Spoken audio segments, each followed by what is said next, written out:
Jadi macam mana nak keluar angin, nampak lubang pun tutup. Sebab tu angin tak keluar. Hai, tip 1 minit hari ni.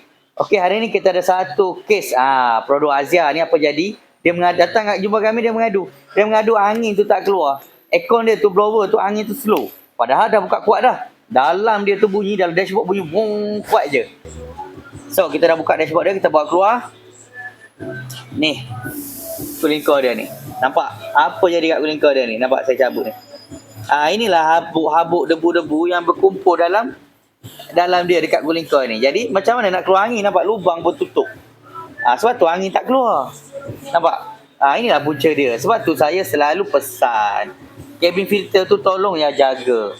Tukarlah ataupun selalu bersihkan cabin filter. 2 minggu bersih, 2 minggu bersih. Supaya benda ni tak kotor lah. Kalau benda ni dah kotor, ni nak kena buka benda ni, nak kena buka dashboard, kos dia agak tinggi tau.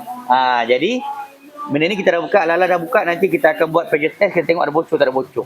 Sebab dia datang pun aircon pun tak ada tau, aircon kurang. Sebab dia pernah top up gas 2 kali. Jadi kita nak check. Jadi nak tunjuk ni dulu punca masalah dia. Nampak teruk tak? Siapa yang nak check aircon boleh bawa datang ke Fizik Motorsport Sunweek Post. Selamat hari ni set.